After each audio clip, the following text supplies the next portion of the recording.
to your question, it's been a while, 2 years, like 3 years. I went to Vancouver. That was my initial plan. I was gonna get into the movie industry. That was my goal. And then the pandemic happened. Right. And right when I literally I was a month away from quitting my job, like officially quitting.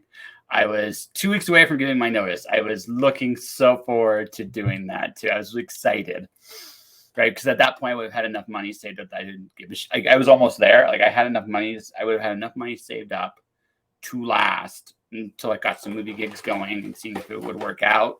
And if it didn't work out, maybe I go home, maybe I don't. But then the pandemic happened. I was forced to make a decision. Do I stay in Vancouver with nothing? I'd like the idea of going back to work with that place for longer than I had to would have been no. I'm too old for that shit. And then so I went back home. I went to Windsor, Ontario for 2 years.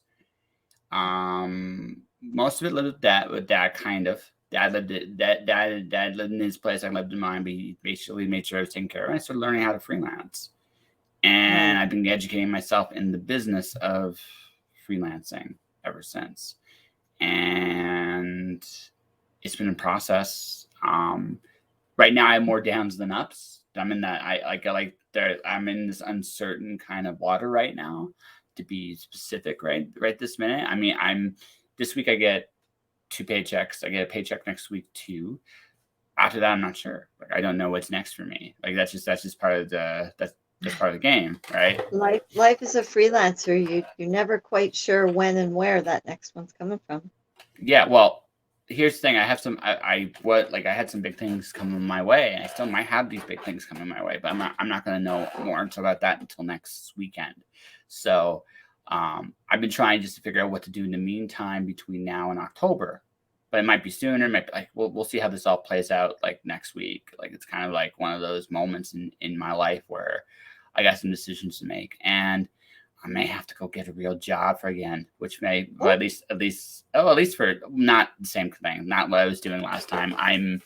What I'll be doing is what I may be doing anyway, regardless, is I might be taking a bartending course because that would be fun. And it's also part-time, and it's also, I don't kill myself. I'm at this point in my life, if I must work for somebody, I'm not doing anything that kills me. Anything. No, we've suddenly all grown new boundaries. Well, so when I was a freelancer, when I started freelancing, the first year it was about, I'm not going to fuck things up. The second year, so I realized I was no longer cut out for the same kind of jobs I was before. So I would have been okay, content with before. I'm just not. I don't think that way anymore. I just don't. Yeah. Right? I just don't. So that means, again, I can still work for somebody, but I don't know if I can work a full-time schedule for somebody. I just don't have the spoons. What? Spoons? Spoons? No. Huh? Well, that's how it works for me. I don't have the spoons to be out of the house every day for 8 to 10 hours a day anymore. It's more than I have to give if I also want to put time and effort and myself properly into my projects, right? Yeah. Well, it's priority. I would say priority. I'm not saying it's spoons. It's priorities with me, right? I have the energy to do it still. It's more along the lines of, do I have the bartending? Could be a lot of fun. Like, something like that could be a lot of fun, right? Yeah. Right. I'd be the drunken counselor for everybody going, I love you, man. I love you too. And you need to go. Right. You can't stay here. You can't stay here. But you're offering me liquor. It's like, yes, I know. That's okay. Here, but we'll get you out of here. The idea, it's just like that I could do something like that. I could do something part-time, right?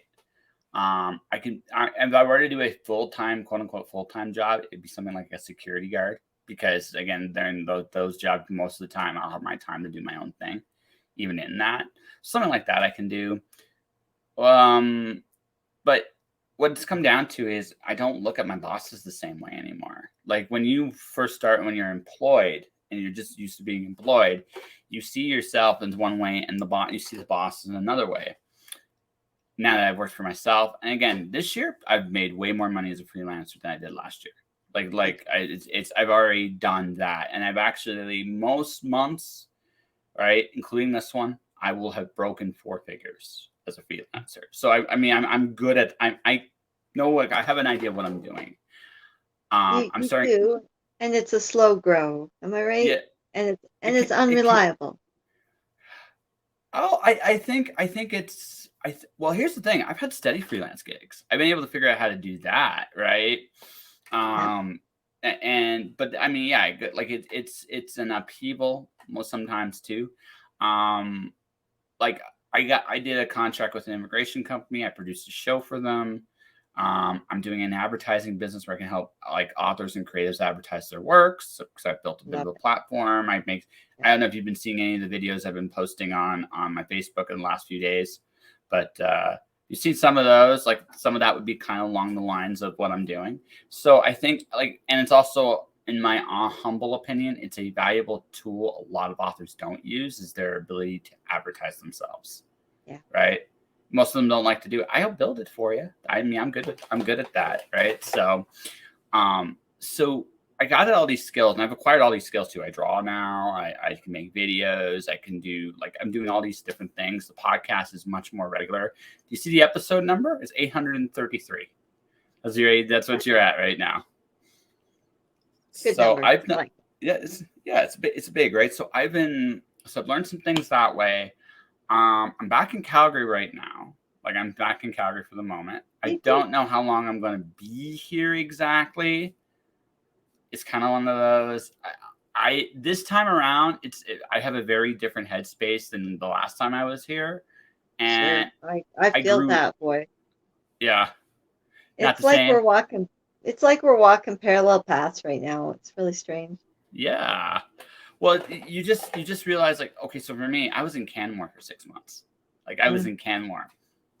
I miss those mountains a lot. Oh, I bet. Yeah. I was on the coast 2 summers, and lived on a farm where I could hop on a quad and drive up the driveway and off into the bush and be up by lakes and mountains and rivers and forests. Or I could walk down the hill and be at the beach in 5 minutes. So And yeah, that I will be. really feel about missing some of that. Well, yeah, what it comes down to, so what I want to do next year is, I've done some comic book projects this year. I've done some, so I've been published as a comic book person. I've done freelancing in terms of nonfiction stuff.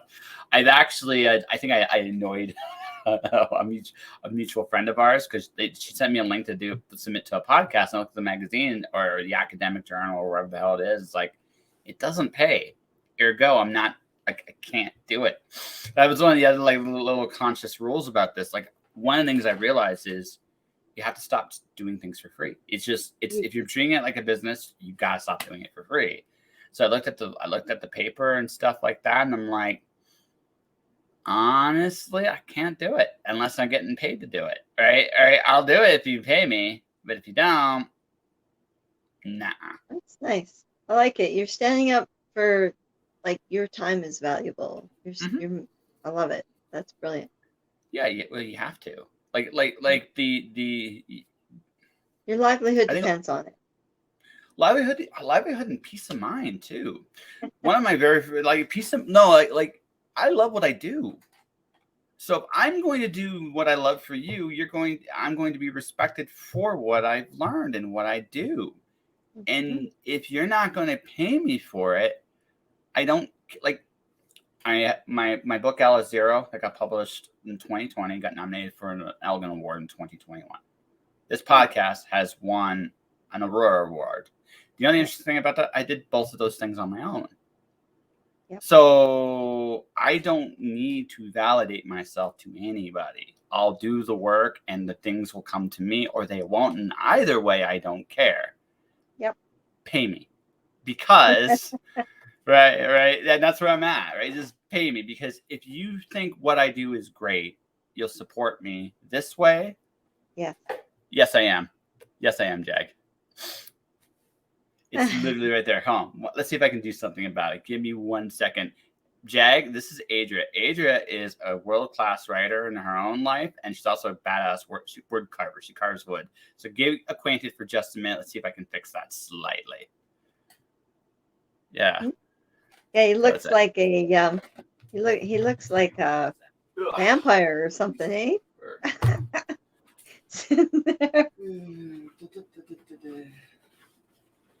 Josh missed a step. I'm also a freelance editor, as we were talking about, making a living as a freelancer. Let's try. That's how I make my bread and butter.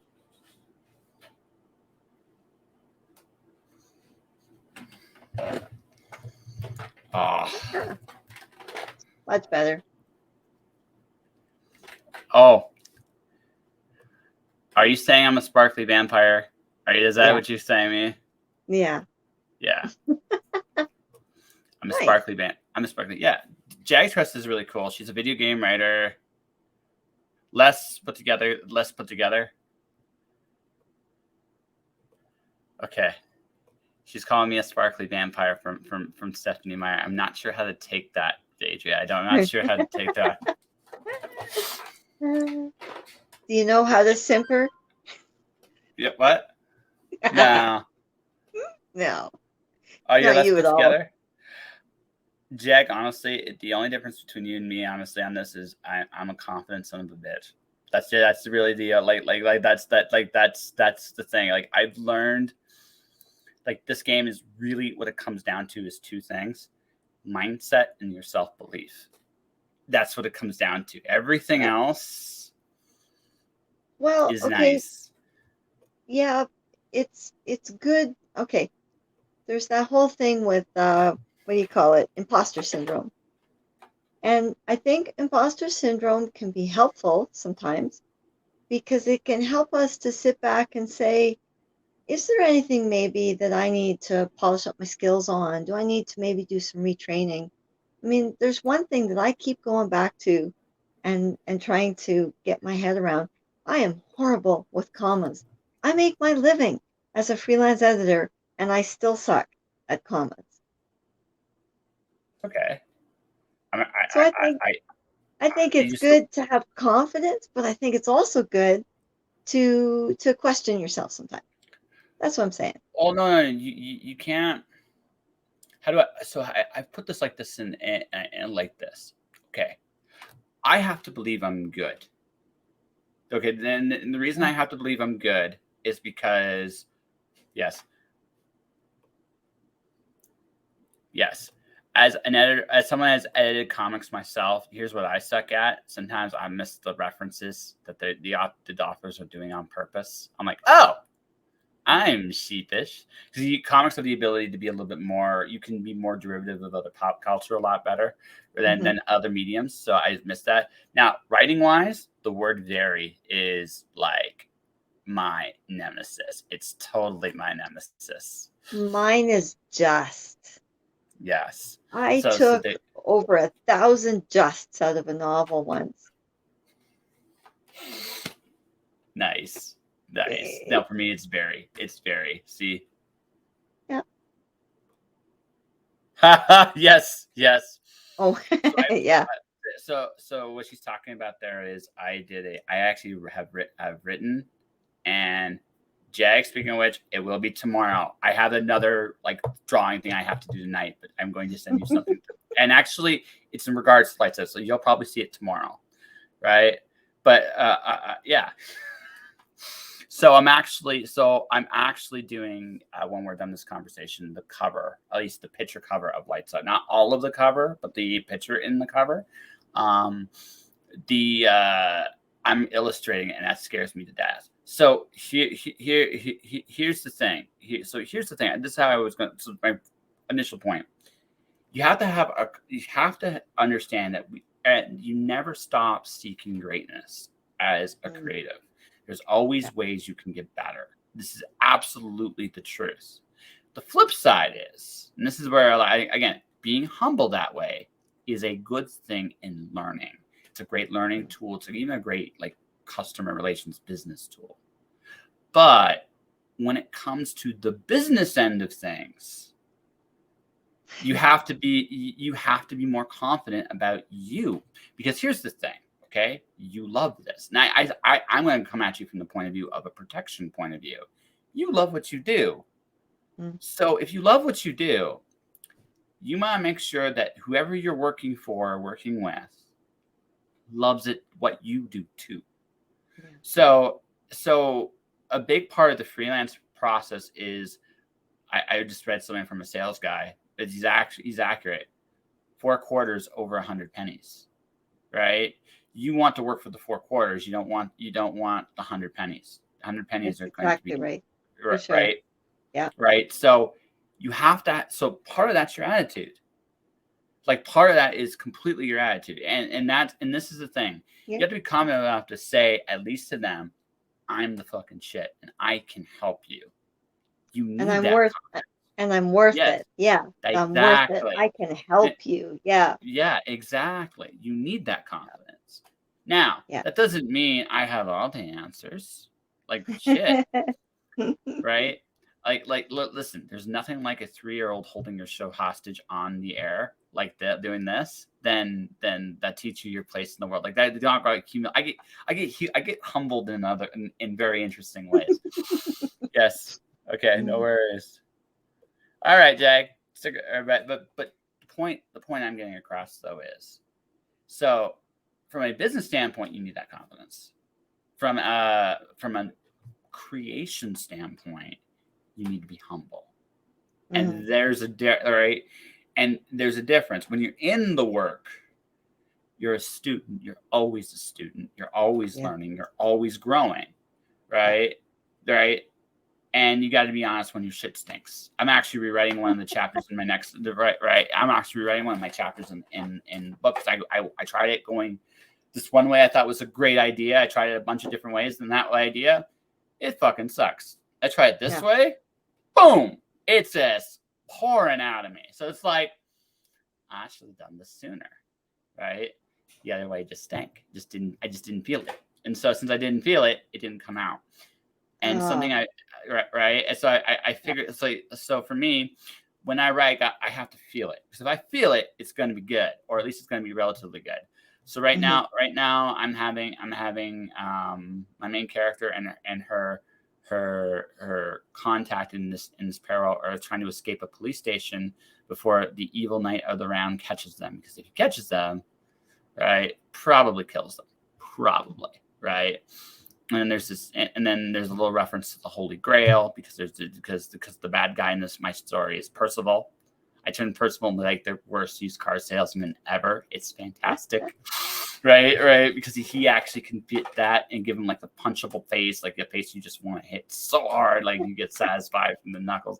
I'm going for like the salesiest douchebag, right, you can possibly have, because if Percival was a bad guy, that's who he'd be. Yeah, for sure. All right. Yeah. So that's my take on it, right? So, but all of which to say, like, yeah, I think it's being humble is great in as a general demeanor until it comes actually time to be paid.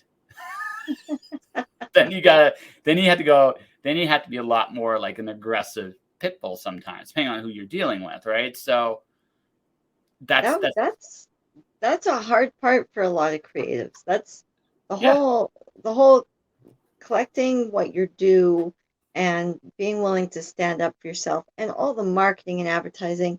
The fact that you are chasing all of those things as hard as being creative is really admirable, because it really is two different mindsets, just like you're saying. Well, here's the thing. Like for me, I've legitimately starved. Like if you want to be perfectly honest, I've been there. That teaches you to be mean. Like I lived in 100 pennies. I've rolled pennies to get a jug of milk. Like it's been that bad. Yeah. So I mean, that's the thing, right? So you have so I have a cat that wants attention right now. Very talkative. I locked mine out. I've been waiting for them to pound on the door. Oh no. I'm in a like I said, I'm in a place where I can build and grow, and that's the And Good. because of that, like I said, I'm going through. I would say that this month's been more down than up so far. But again, I mean that can change with one phone It's call. August. I don't know about you, but August is always slow in my freelancing and it's always busy with conventions. So it works out.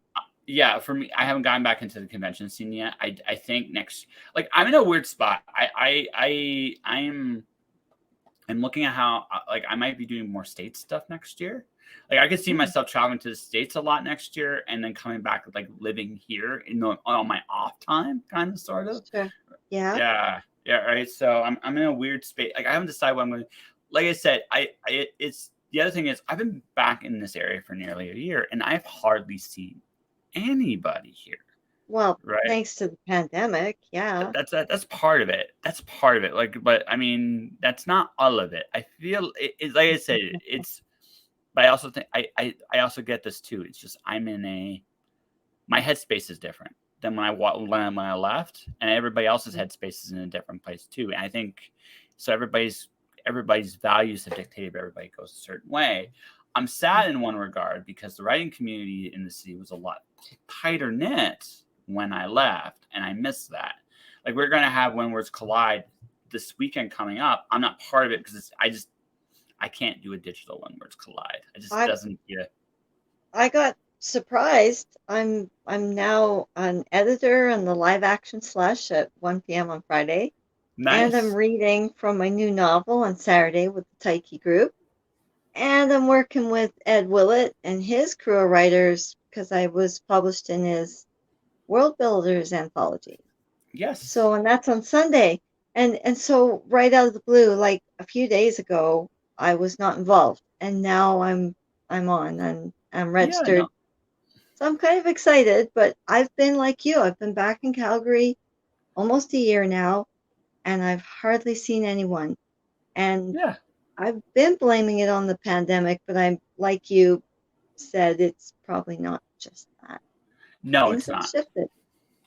No, it is a big shift with everybody. Like I've seen Oh, Julie, I've seen Craig, I've seen Chris, I've seen a couple other people, but like I know this. Like this time around for me, and this is kind of why I came back. I felt like I could do the most good here, but I mm, also realized that I may be doing the most good with only a few people, and that's fine too. I'm in a very, I'm in a again just my headspace is very different, and mm, a lot of other people's headspaces are very different, and some of us aren't going to reconnect again, and I'm well aware of this, right? yeah. And it's part of life. It's part of life. But Well, my ruthless, sorry, if there's something that I learned, to chase your dreams, there's going to be some sacrifices. We all know yes, this, right?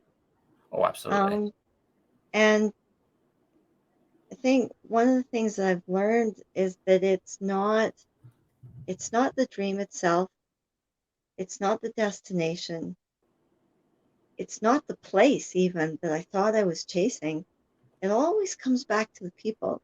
yeah, And and a whole bunch of people during this phase, for whatever reason, pandemic, me being gone so much, everything, maybe I freak people out because I do chase scary dreams. But it's about the people. And it's the people that always matter more than anything. I always come back to that. And I'm back here and I found a rental and I'll be moving in soon. And luckily I found one out in the country. So I'm thrilled about that. And I can put my head down and just get to work and keep working. yeah. Um, all the stuff. I don't know if you know, but I'm a new Skillshare teacher. No, I didn't. Nice. Yeah. I've got some classes up there for people who have already written and they're trying to figure out what the next steps are, submission packages and self-editing and how to find markets in the first place to send to. But I also put up a class for the carving, a whittling class. Nice, nice. Yeah, I Well, of course. enjoy that so much. Oh yeah, absolutely. They're the best. They're the best things. I'm so for me. Okay, so I want to answer just one thing. I learned to be ruthless when I started. I lived in the United States, and there's nothing to pick you up there.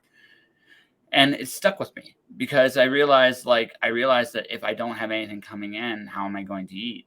And I don't like what like starving feels like. I just don't. So I'm going to be a lot like it sounds, again, you understand. Not everybody does, right? Right. People will listen to this and go, especially in North America, will listen to this and go, well, how does that work? It's like, it depends on where you're at. And sometimes in life, you have nothing, and you have to really, really realize what you got in that moment. And like I said, I mean, I'm also back here. I'm cleaning out my storage locker bit by bit. I'm going to be getting rid of a whole bunch of my books, actually, not Ooh. everything, but a whole bunch of my books, a whole bunch of my comics. I'm going to streamline it real the way down. It's funny, Andrew's like, well, I helped me some comics. I told him, send me a list, because of what I can do is I can tell him where he would likely sell those books, where he would, Yes, or I can like connect him to people that might buy them off him. Right, because exactly. I have those connections. The other, but again, I did all this, and like the whole marketing, the whole like chasing, the whole being, learning how to do these things. Like I realized, like these are skills by necessity, right? I'm in a world Yes, today where there's just nothing guaranteed. There's no guarantees for nothing. my generation or anything younger. There's nothing. So Like even having a paycheck job is no guarantee, not like it may have been for like our parents or my no, parents. unless you're in a certain trades, you're not Sure. Yeah. right. Yeah. Unless you're in certain trades, you're likely not retiring. Like you Yeah. just right. You're likely not. You have to deal with the fact that people now, they're like, nothing is permanent anymore.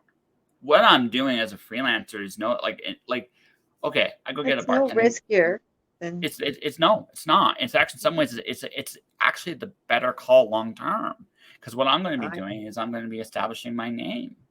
People Yeah. are going to know who I am. So people that are trying to get started, like, yeah, it sucks. It kind of sucks right this minute, but tomorrow, the day after, Yeah. right? It Keep might, plugging away, keep building. yeah, Yep. might meet people, be networking with people, different people too. And, suddenly, who knows, right? Who knows? Well, and you always come at it with this heart of I want to help people. Yeah. And if that doesn't serve you well, then I don't know what will. Like seriously, Yeah. right? Well, Yeah. yeah. That's it, right? Like, I'll help you, and I'm helping you. I want to be paid for it. That's the difference. But I mean, But I'm here to help. Yeah. yeah, I'm here to help you, right? And like I said, it's one of those things I've learned in life. Like, and it's like, if people value you, they will. And this is the other thing I learned. I learned this very early in my freelancing. The bigger your paycheck, the more people respect you. That's something I learned really early on. And so I set my price points at a certain point so I don't get so much. Again, I avoid the pennies, right? Right. Now, it's hard to find quarters, but I'm willing to find them because of that. Because once I have them, right, they'll come back. Yeah. Yeah. Oh, yeah. If there's one thing that helps me rest assured that I'm doing a good job and that I'm worth the money that I'm paid, is that my clients come back. Not only are they finding success and getting published and writing book after book, they're coming back. And I mean, my one of my very first clients, Regina Glee, her and I have worked together. We figured over a decade now, and Mhm. she just keeps coming back, and we formed this great friendship over long distance because she's a German lady living in Japan and Nice. writing in English. So it's just really great to have those kind of relationships and build those kind of relationships. And Oh, yeah. yeah, it just takes time. Keep Oh, yeah. plugging away.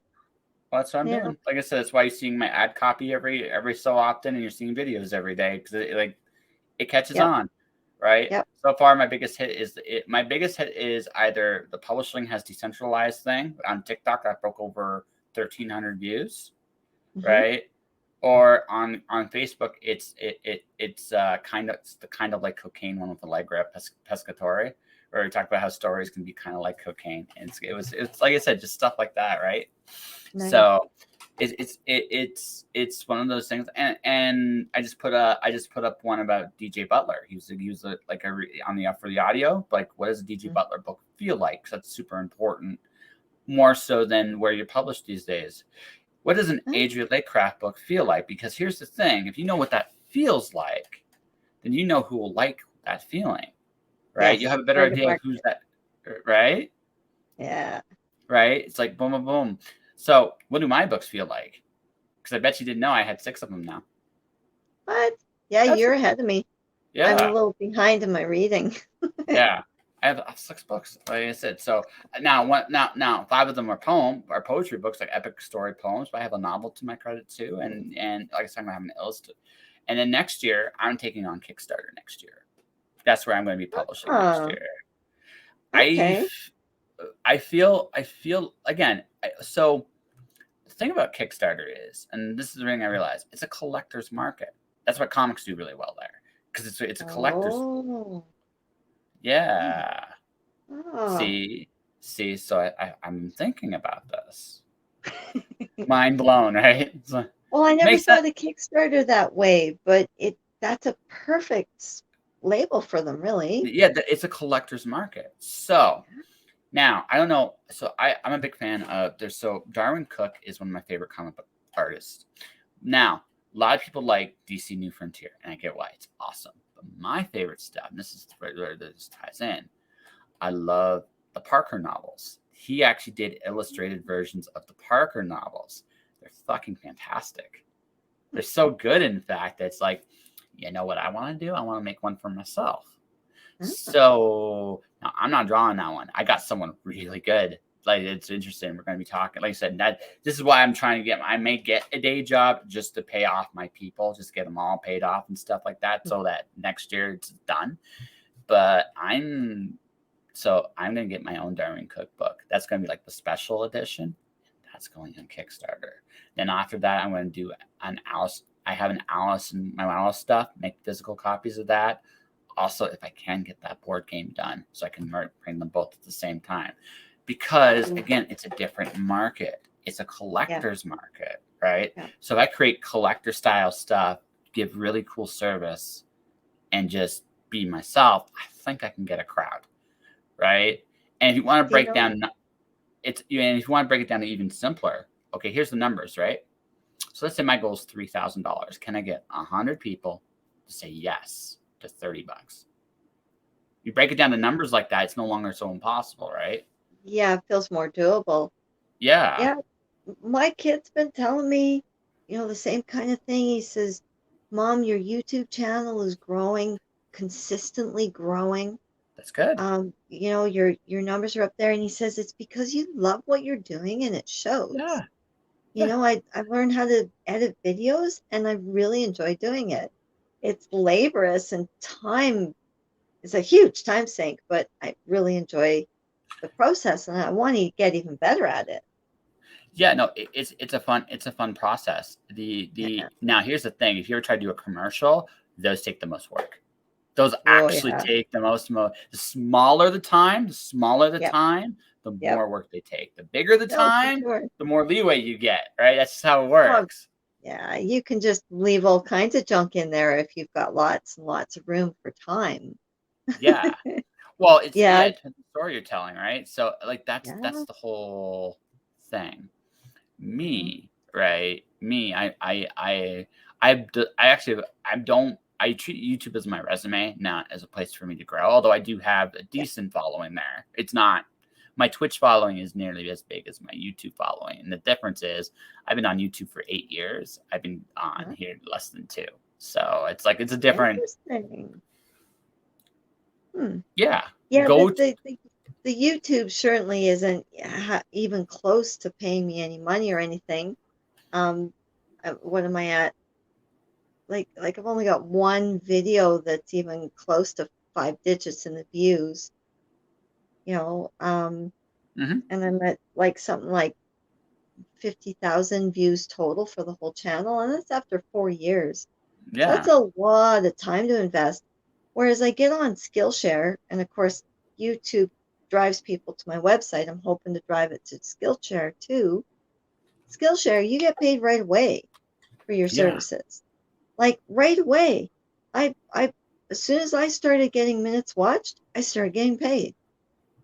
And Yeah. that's a big difference. And I felt like Skillshare had a lot more respect for creatives and for content creators than YouTube does. I've been Yeah. working my ass off at YouTube for years and I haven't really seen a thing for it. There are people that do really well. Like, here's the thing: my dad could have been a Sure. millionaire. He was doing alternative health stuff and showing alternative ways to take care of yourself, and it was really, really good. But he It never did. took off. Oh no, his some of his videos are close to 1 million watches. Like that, like some of them are close. Like, Well, but mine are but all niche, right? They're all wood carving. It's so all is niche. his. But here's the thing: like stuff like making your own iodine, making your own copper chloride, right? And how you do it and how to make it effective and work for Hmm. cheap. That's gold for a lot of people who are, especially Sure. because there's a lot of people who've gone to a doctor for this problem and they can't fix it. So they're Yep. looking for anything. So There's a look at lot of something like, trust issues out there too. well, and Yeah. rightfully Yeah. so at this point, because um, even before last couple years, I've been like my dad. I've seen some of the people my dad has treated that have been damaged by the things they've been given. And Hmm. once you see that, you don't look at those. You can't. You just can't. I've And had some pretty nasty toxic reactions to pharmaceutical medication. opiates was the worst thing I've ever seen. Oh, By right, it's the worst thing I've ever seen because you have these people. Literally, I've never seen anyone crave a fix for a medicine like I've seen with opiates. The worst thing I ever saw, though, was in the late '90s. It was so these parents came in with this 13-year-old like kid, and he was growing. He looked like an obese kid. Technically, it wasn't true. What happened was his pituitary gland was damaged. He was growing this way instead of from one. Yeah. So once you like again, you once you see some like once you start seeing this on a regular basis, you do not look at the medical industry the same way ever again. You just don't. ever again. Yeah, ever. You Ever, just don't. ever.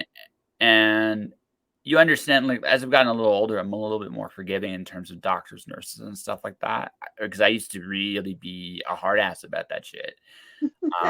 No, because because once you start seeing this kind of damage, you Yeah. just wonder how these people can live with that. But then you realize that's not they're not really responsible for it. They're given a That, list. yep. They were just simply trained in doctor school how to prescribe medication. Yeah, that's it. A lot of them. There's still like there's still a handful of really old doctors that know what the fuck they're doing. But the people that actually really no, some of them are very old school. EMTs know what they're doing. Nurses know what they're doing for the most part. But it's like when you look at the medical industry today and you see people reluctant to take anything, this is why. This is And why. yeah, it's totally why. Trust Like, issues. oh yeah, and for legitimate reasons. Because the Legitimate. problem, yeah, because here's the other thing too. Who do you prosecute? A lot of times these companies will do these things to these people and get away with it scot free. The only thing you can do legally in some cases is go after the doctors and the pharmacists for prescribing you those drugs on a criminal way, right? And that's a nasty can of worms. Not everybody does those things, right? Yeah, but that's where we live, right? That's the world we live in. And so when someone doesn't want to take something, like I'm reluctant to take anything that hasn't been on the market for at least 2 years. I'm very reluctant just because it's a rule of thumb. Because in 2 years I'll see what the thing does. I'll know what it Right. does, right? Yeah. But that's me. Not everybody has my attitude, and that's okay. But um, you learn these things. Again, if I hadn't seen what I've seen, maybe I would be more like some people that are very trusting. But if you've Mm. seen it, If you've lived it, if you've mhm, lived the mistakes and the toxic reactions and the misdiagnoses and the Um, yeah. Yeah, Unfortunately, that's lived through all of those. yeah. So then once you live to it, and they go, "Hey, we got a wonderful new job," you're like, "Fuck you!" Like literally, that's serious. It's like, Yeah. no, fuck you. I'm not touching that. I'm Right? good. Thanks. Yeah, Yeah. that's it. I'm good. I don't need you. No, it's a real thing. Like it's that's the other thing about the pandemic. If anything, that mistrust has gone up. Like if Yes, anything, it's of gone up. course. Yeah, Sure. yeah. Right. It's going to be really interesting in 10 years' time when they're going to try to get people to take God only knows what else next, and how many people are going to be like, nope. Right. What's terrifying about that is I just heard before we got online that they've discovered polio in the wastewater in New York City. Hmm. Yep. That's what's terrifying about that. We Yeah. thought we'd beaten it. We thought that we'd beaten it because we have vaccines for it. And I mean, I had my polio vaccine, I got the mark. Hmm. Now I'm old enough for that. My kid didn't need it because my generation did that. Now, all of a sudden, we've got it back again, along with all these other crazy things like the hell's monkeypox. And oh my God, it's a scary world out there, right?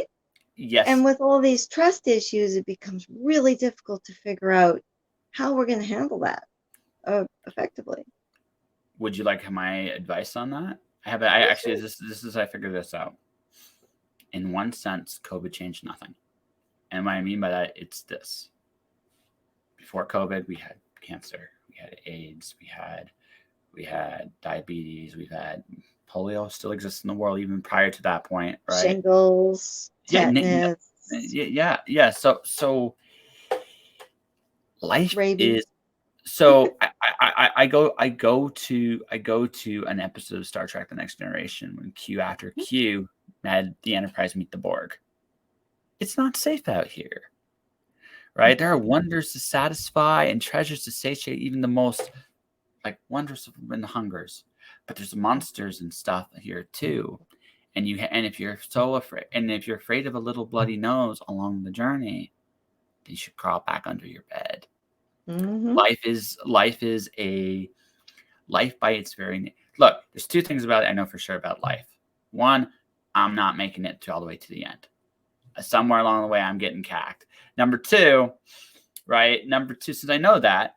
Number two, right? Anything can happen at any time. Anything. So you can be afraid of that, or you can. This goes back to the humble thing, actually, a little bit, or you can be open to it.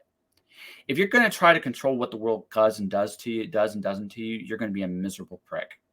Oh, Because it's going to right. You're going to be miserable because. So the old saying is, "How do you make God laugh? You tell him your plans." I'm a big believer in that. Right? I It's got I a told. saying. I got a saying for you.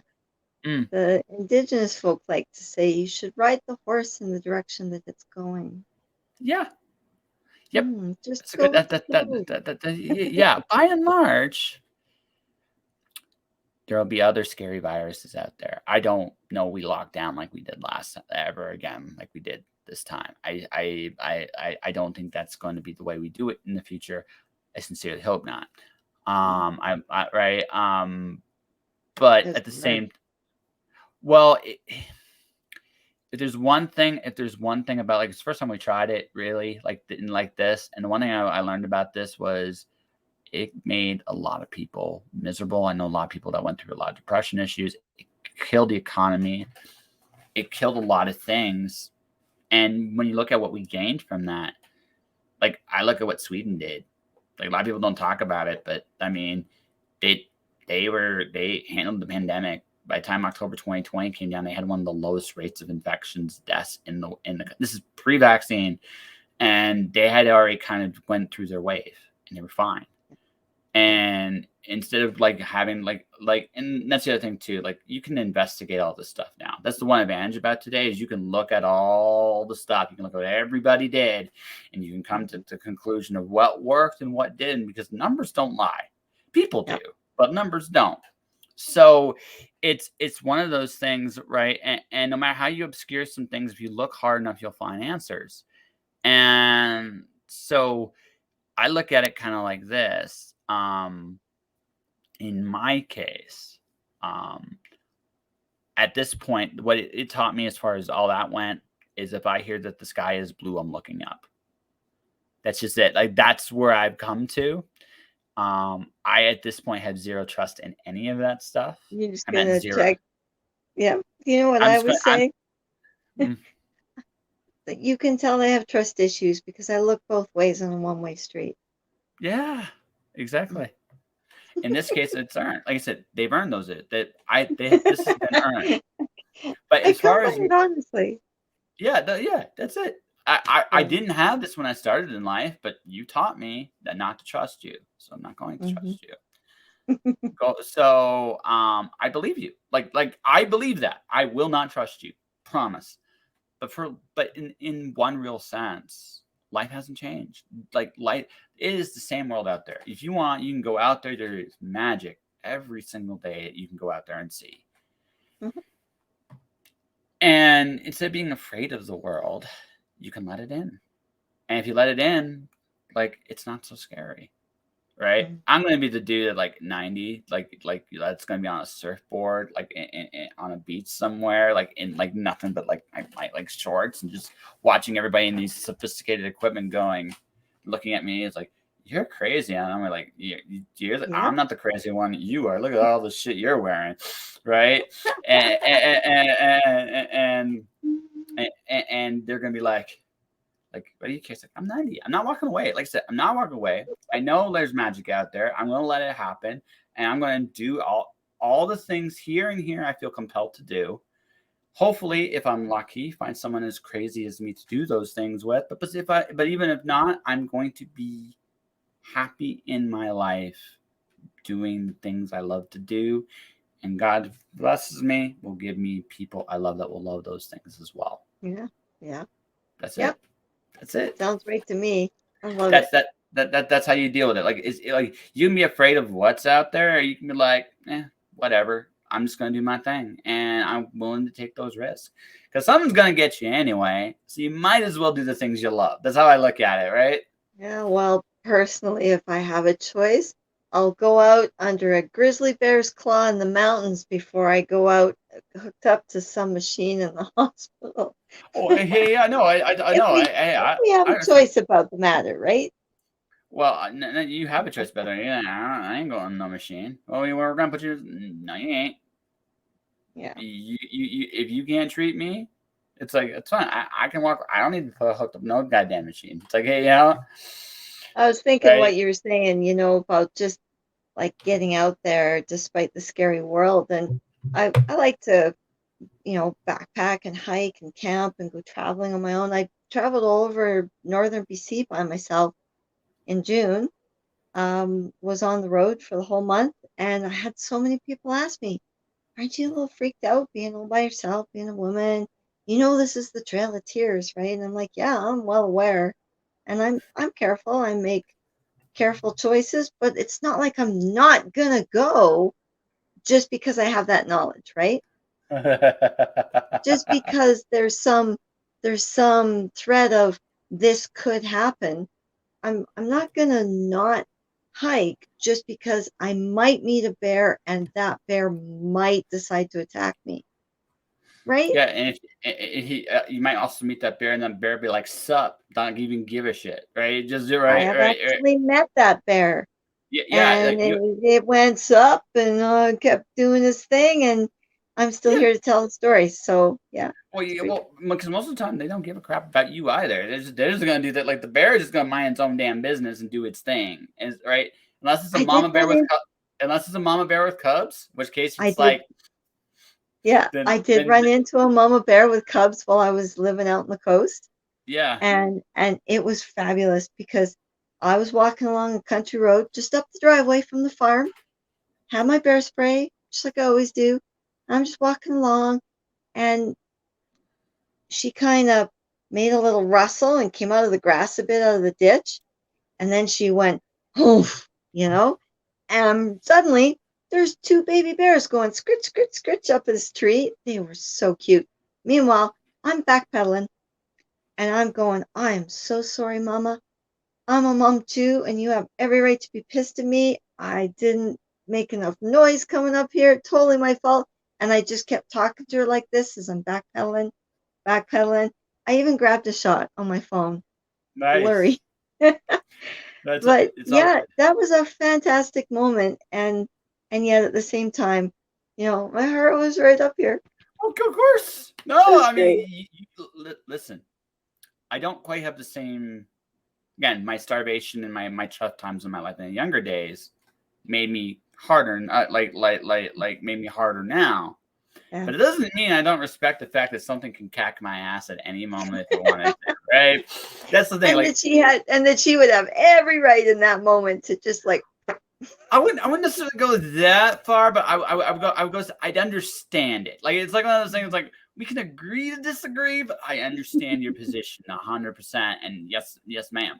So I say Right. it like that. I say it like that because it's not like I'm not fearless. It's just I recognize the fact that, again, once you've been in life long enough and you've experienced that life isn't fully in your control, once you understand that, it's a Yeah, lot but easier. It's hard to be scared. I'll give you a fun story. I came back to the city. I personally found out how I was a little scared, but not because there was 5 of them. So I ended up getting a C train ticket. Get caught. Like I try to blow by the cop, and they were a little annoyed at me for that because I forgot I didn't have a ticket. So 5 of them come to write me up for this ticket. Right, oh, 5 of them. It's right, not 2. I like okay. Realistically speaking, I understand 2. Right, if I am hostile, 2 of them have a better chance of stopping me than 1 of them. Right, it's not 50-50 fight anymore. Right, so 2 I get, 3 maybe. All 5 came down to talk to me. It was funny because I was looking at them. you're so threatening. I can't understand. They were a little unnerved by me because I was making eye contact. I was relaxed for most I'm a grown ass man. You got me. I'm responsible. I'm not going to make any excuses about it. Right? You got me. I acknowledge I'm guilty. It kind of like, but I'm not. I don't. Do I Right. feel bad about it? No. Do I feel none of those things? I'm going to look at you. I'm going to chill. I'm going to relax Right. because that's who I am. Right? That's just who I am. But it's what it was. What unnerved them about me was it was the fact that I wasn't scared, not in the way they would expect me. I wasn't reacting to power the way and this is just how I am now. I don't react to things like I'm scared first. I acknowledge the power. I acknowledge it, Mm-hmm. but I'm not like, yeah. Now, there's 5 of them, so there's a little bit of that creeping, like there's 5 of them and 1 of you. But at the same time, it's like, again, I'm not saying it's because I'm like some kind of mystical badass. I'm a chilled guy. I'm just super chill. But again, there's some like when you experience certain things, like you just those you don't sweat shit the way you used to. You respect it, but you don't. Right? You just don't sweat it. Yeah. Right. I'm never gonna panic. And the people that do panic, like now I'm like, oh shit. Just like you just get like because they're the scary ones. The people that panic in those situations Yes. to get to go into that reaction, they're the Yes. scary ones because they're the ones that It's the fearful, angry that terrify me the worst. yes, because they'll do the most horrible shit and they won't even think about it. Mm-hmm. Yep. Yeah. And the scared people, it's like a scared dog. Yeah. The scared dog is gonna bite you. Yeah. Yeah. But it was interesting because eventually he goes, they actually said you act suspicious. And I'm like, I'm sorry you feel that way. I mean, what do you want? What do you want? So it's making you make eye contact with them. You talk to, like, you're not raising your voice, right? You're just being, it's a very powerful kind of, I'm going to be who I am no matter what's in front of me. What? Yeah, I love it. That's a very powerful thing. And I, again, if that makes me a scary badass, so be it. Right? Go for it, man. You got this. Apparently. you know, but while I am here, the other thing I'm contemplating doing is when I get myself a little bit more financially situated is actually joining an MMA gym. I miss the physicality of the one thing I miss about my day job is the physicality. So like, keep my ass in shape. I'm 40 years old. Maybe like, train for it. Maybe do the train for 2 years thing. And like, maybe be one of those crazy motherfuckers at 42, 43 years old. It's like, put me in the cage. You crazy son of a bitch. Do you ever take any martial arts yourself? No. Oh, I did. No. I did 7 years in Aikido, and Nice. I highly recommend it for everybody. Yeah. It should be part of our curriculum, really. Well, artists need discipline. Something I've realized in the journey is we need to discipline ourselves. I keep my head on a pretty good swivel, but I don't. There are days I fuck off, right? There are days I just like, I'm not, There has to be, for sure. Yeah, but to get work done and to get paid, you have to have the discipline of every day to do it, and that's the real secret. It's like the concept of success is actually incredibly simple. You show up and you do your shit and you don't quit. Those are the biggest 3 things. Now, a lot of other things can happen along the way, but those are the big 3. You show up, do your shit, don't quit. It's fucking simple. It's not easy. Right? Not by any stretch of the imagination. No. It's actually one of the hardest paths to walk. Yeah. But if you can do it, you can't be stopped. That's just that, you can't be stopped. Sooner or later, you're going to get to where you want to go. This guy up here. Nevertheless, we shall persist. Yes. So I don't know if I've ever told you this. I have currently 10 rules of success. Do you want to hear them? Yeah. I told you the first 3. Rule 1, show up. Rule 2, do your shit. By the way, I always feel like an idiot saying the first rule, but the first rule is probably the most important of all of the rules. And Yeah. Rule 3, don't quit. Rule 4, the rest is rain. So what I call this is the paradox of success. You can prepare. Your job is not necessarily to succeed. Your job is to put yourself in the best position to succeed. And there's a difference because you have no control whether the rain falls or not. You don't. No one does. But what you can do is like, well, okay, did I do my marketing right? Did I put my book? Did I put the best cover out? Did I do the best book I could? Did I do everything to the best of my ability in this moment at this time? Yep. That's all you can do at the end of the day. The rest is rain. Absolutely. Right. That's it's the paradox of success. So you can do everything right and still fail. But you can also but if you don't do those right steps, you have no chance. 0. Yep. Rule 5, get the fuck out of your own way. So my imposter syndrome, this was my imposter syndrome rule. What I realized when I was suffering my own imposter syndrome, I asked myself 3 questions. What do I do so well that people are noticing me? What do I don't do so well that I made that can get in my way of coming back? Because and if I can't avoid the latter, how do I maximize the first and minimize the second? Right? We are our own path to success and our own path to failure. And it is our traits that get us there. To deal with my imposter, I just recognize this is what I do well, objectively. This is what I don't do well, objectively. Can I get better at this? Sure. But this is what I do well. This is what I don't do well. Can I change and grow? Sure. But you constantly evaluate yourself, right? And not in the, what have I? No, it's like, this is what I think I'm doing good. This is what I think I'm not doing so good. And this is what I think needs to change. And it's a constant self-evaluation thing. Constant. Yeah. Oh, yeah. Yeah. It's a constant evolution. Be grateful. Be charitable. Rule 7. Gratitude's everything. No excuses. I don't really care why you do or don't do something. Bottom line is you did or didn't do it. I don't care. Nor does the world. No excuses. Do it or don't. No excuses. If you ever add one more, take ownership. That's it, right? No extra. Right? If I add 2 other words to that, it'd be take ownership. No one gives a shit why you did or didn't, only that you did. Yep. Rule 8, stay uncomfortable, because that's where you grow. Right? Rule 9, do not fall in love with, be detached from all outcomes. This was the lesson I learned from the pandemic. Because if you can be detached from all outcomes, you cannot be destroyed by an idea. The ideas of what you believe, your belief systems shape you. But you can't be so attached to them that when they're challenged, that you feel like it's a challenge to you. It's not. Yeah. Right? It's a challenge to your ideas. A lot of people don't have that one nailed down at all.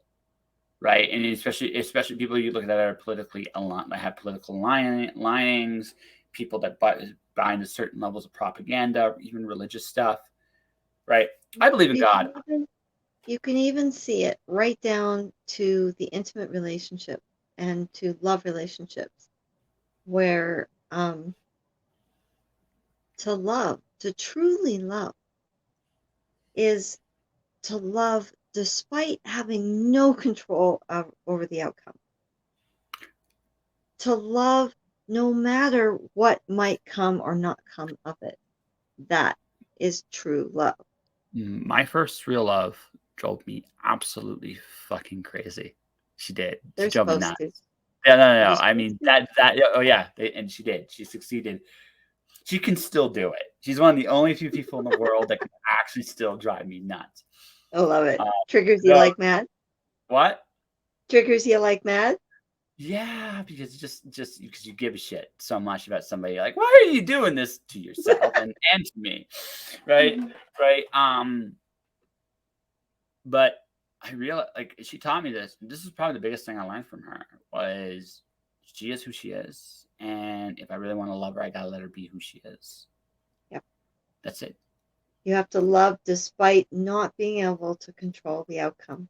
Yep. Yeah. And the thing is, and show up for it. Yeah, that's it. Yeah. That's it. What's number 10? Above, if in doubt, choose the path that's the most fun. Oh, I love rule 10. Everybody does. Right? Everybody does. Eat dessert first. Life is short. Well, more like, if you don't know where to go, what do you feel like doing? Because if you got nowhere, you know for sure where to go. There's no wrong answer. Yes. Right? There's no wrong answer in that moment. So why? So here I was. I had this dream.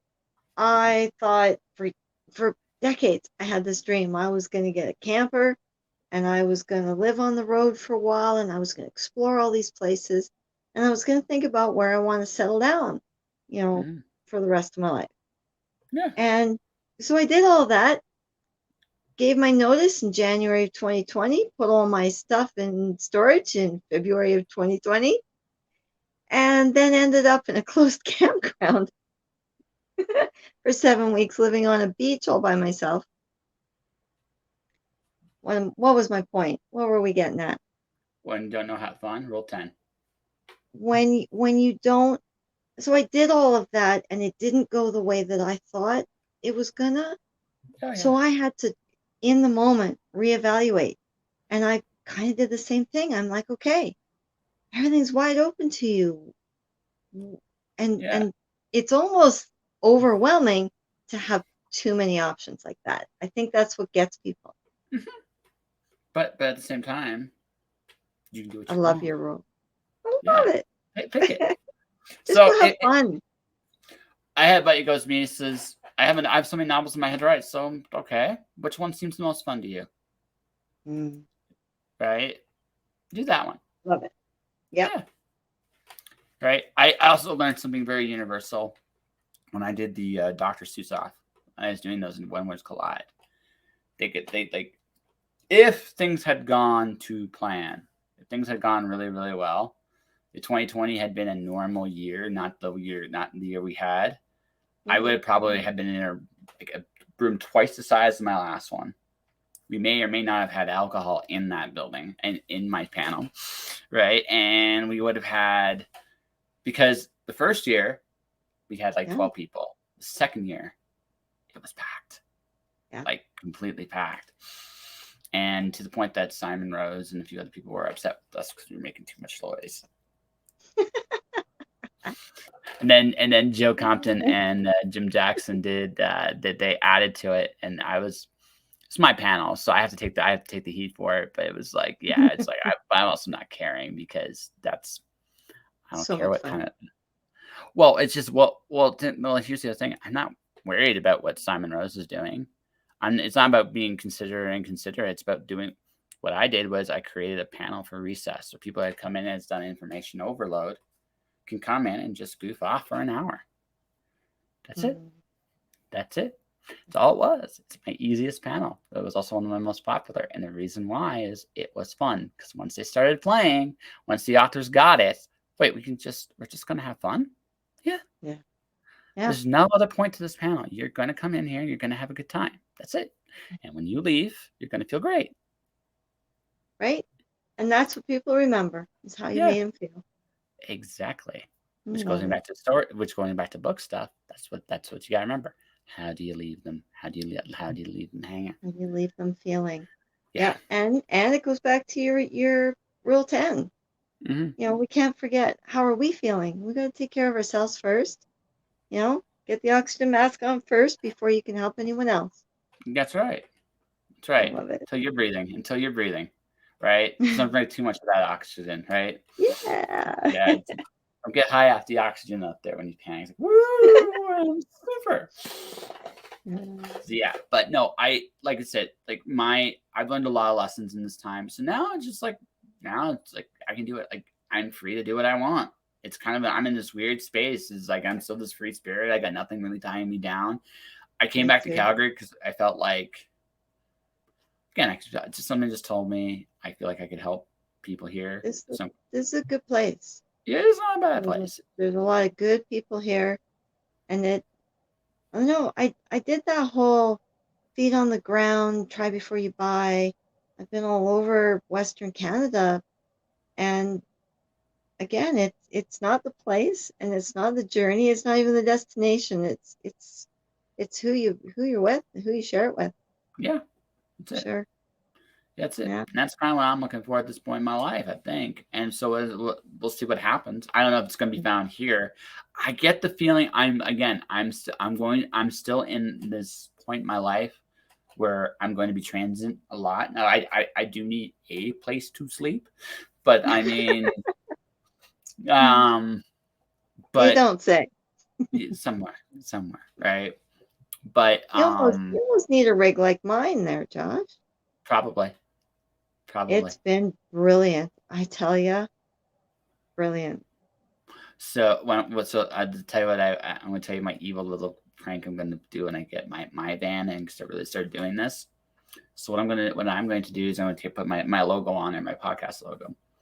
But I'm also going to have two horns. The first horn is the regular horn for when I'm doing whatever I need to do. But the second horn is going to be ice cream music.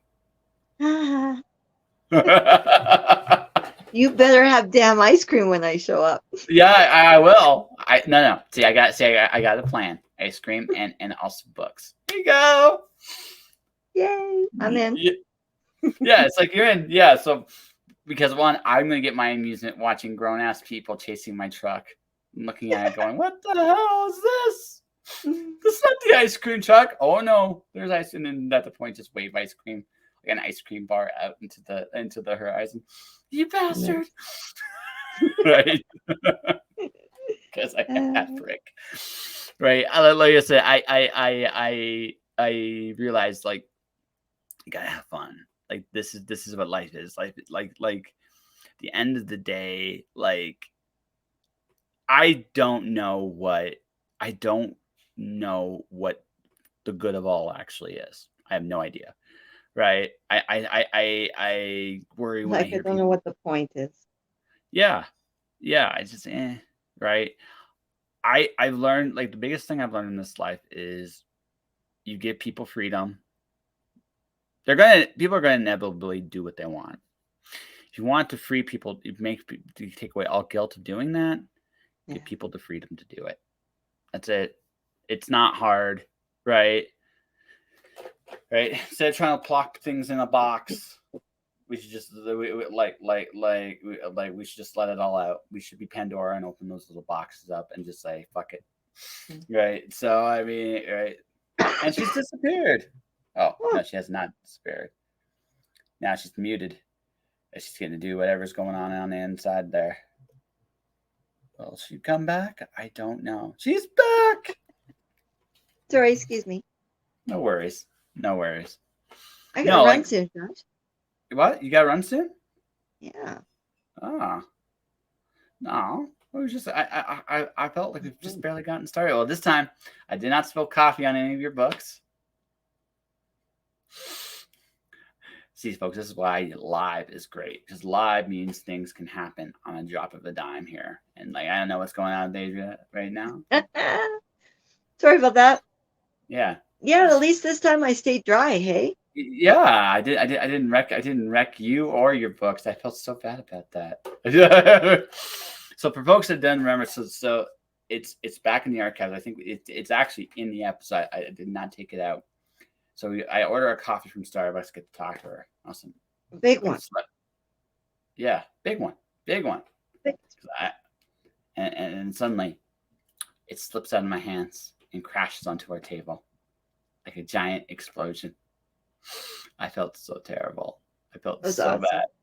Those sandals are still sticky. Yes. Really?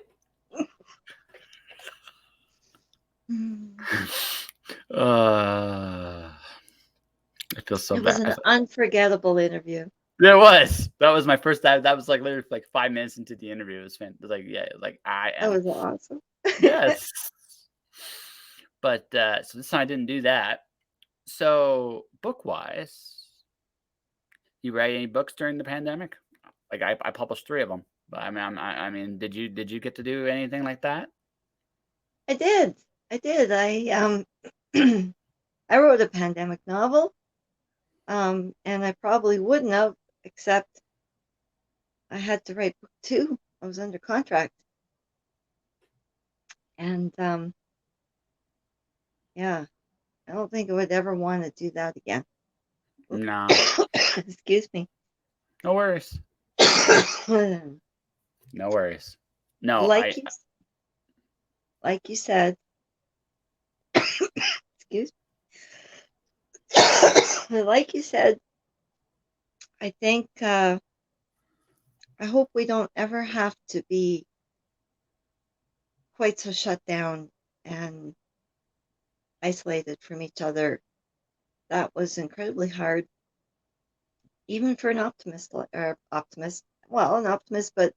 an introvert like me. Mm-hmm. It was too much. It was overload. It was hard, and it seemed like people just got quieter and quieter the longer the shutdown went on. I decided to be as optimistic as I could. I was wanting to make positive messages. I was doing all that stuff during that time because I realized it was needed. But what it comes down to in a time like that is, so because of how it was done, I said, okay, what Sweden did versus what we did. And I think they were way healthier overall, long run, way healthier. This method this method was insane. It was cruel. Like I think the one thing about it was, so for me, I realized how cruel this time was going to be Vancouver, my second to last week there, right, I hadn't decided to leave yet. I was watching Vancouver. Like, this is right when everything was starting to shut down and everybody was panicking. Everybody's like, what the hell is going on? Right. So, but I'm still going to work on the train. Trains are still running. Everyone's still going. Like, I'm working through this. So every day was an adventure. I actually was leaving earlier to get to work and I was arriving later. Now I will acknowledge something up front in that I was ready to give my notice anyway. So I can't pretend that I cared that much about the job. Right at that point, I still technically needed it, but I really didn't. But I mean, the movie industry had shut down, and I was kind of wondering what I was going to do. And I remember going to work and coming home. So coming home, I got off at Vancouver downtown station. At Vancouver downtown, that time was empty. I've never seen that in my life. And I get off, and he gets off. And Holmes like, "Hey, excuse me, you got a pencil? I'm on right." I'm like, "No, he's at the other station waiting for the next train to go back to where I came from. He's going to work." He's all dirty, covered up, and just like gives me pen. It's like, "No, man, I didn't have one." He's like, "Oh, okay, cool." And he holds his fist out like this, and for a minute there, I hesitate. I thought about that, and then this minute was kind of like one of those crucibles in my head. I just like, in that minute, I realized how cruel this time was. Mm-hmm. Right? Because the question is a hug worth dying for? And at the end, I said, yes, it actually is worth dying for. Because what else are we living for? And Yep. Yeah, what else are we living? I was alone for 7 weeks on a beach in a closed campground, and I mean, there was lots of other great things that happened, but that was hard. That was really hard. I had never experienced isolation like that before. I thought it was going to be great. It was not. No, it was hell. But It was anyway, probably I got lucky and I found a cottage on a farm on the coast. I ended up spending 2 summers there. I worked for BC Ferries. I wrote book 2. I got to just have some amazing adventures despite the fact that I couldn't travel in the way that I had planned to, if there had been no COVID. Yeah. So but yeah, I did. I wrote that novel, and through some other struggles, that I don't even want to get into, Margaret and I got it out, and it's launching tomorrow. Yep. Congratulations. And Congratulations. book three is already in the works, and hopefully we'll get to launch it fairly shortly after, hopefully next year, and that will complete the story, because the book that launches tomorrow, oh, I left people on a serious cliffhanger. It was mean. That's It was cool. great. By the way, just to answer the last part of my story, I did it. I ended up giving him a fist bump because I realized how I knew important that you was. would. I knew Yeah, you would. Yeah. yeah, I I would. faced that a few times along my travels in the past couple of years. I faced that too, where I had to make that choice.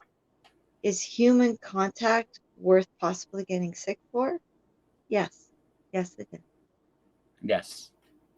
Now everybody The has answer that is always answer. yes. It's mine, but it's Yeah. mine, and it's yours too.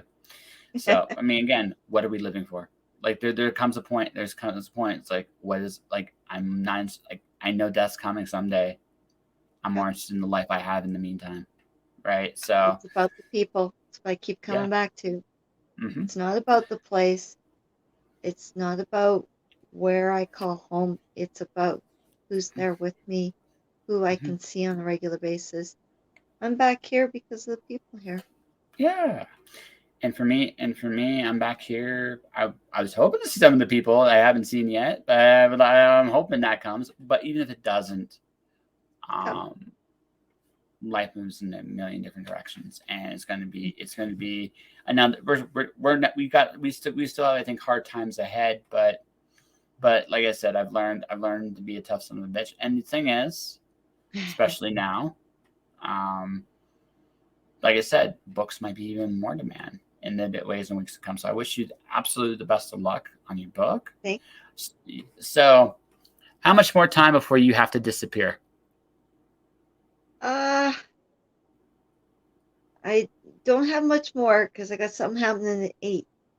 Okay, And I in gotta that get ready. case, in that case, we'll come to the end of the interview. Sorry, Jaggy didn't come back, but yeah, Jag's really cool. I got some drawing to do anyway tonight, but before I wrap this up and do this with proper style and grace and stuff like that, first off, congratulations. Second, why don't we do the official plug? Let's do this with style, right? So, what's the book called? What's it about? And where can people find you? All right. Jump Ship Dissonance is book 2 in the Jump Ship series, following up the story of Jump Ship Hope, where our crew of intrepid adventurers have experienced jumping to another solar system, making first contact, and are now returning home. And that's our book 2 is the adventures of what they find there. It's available through Taiki Books and on Amazon and all the places you buy books. And I would love it if you would also go to your library and ask them to order it in so that you can take it out of the library and other people can find it there too. All right. And where can people find you? If people want to get a hold of you, what are they going to do? AdriaLaycraft.com is a great place to learn about me. You can watch me carve on Carving the Cottonwood on YouTube. And I am a new Skillshare teacher. I have classes for current writers up there. And I also have a new whittling class on how to do some wood carving. All I think right. I'm on Facebook and Instagram and maybe even Twitter too, but am I good at keeping up? You talk to me when I say hi. So yeah, all that. Yeah, all that. Ooh. So folks, Oh, ladies and gentlemen, let's do this proper show. Go to adrialaycraft.com. Meet Adria. She's awesome. Next time we actually come back, right? She comes back for more, because I'm sure she will want to come back for more at some point down the road, right? We'll talk about maybe her third book, and maybe before episode 1000, maybe after episode 1000. We'll see. But go check her out. Get to know her. She's awesome. Don't spill coffee on her. Leave that only honor to be mine. And for everybody else watching, so listen, if you got a project you want to advertise on various social media platforms, I make videos and I do audio, I do words, I do graphics, right? You can go definitely check out my advertising services right now if you guys want. That would be cool if you want to do that. Beyond all that, that will do it today. I got a really cool guest tomorrow. Also, it's going to start a little earlier tomorrow, 4 p.m. Pacific, 5 p.m. Mountain Time, so you can come watch it. But for everybody watching, everybody listening, thank you for watching. Thank you for listening. Stay inspired. Keep shining in the dark. And I'll see you guys next time.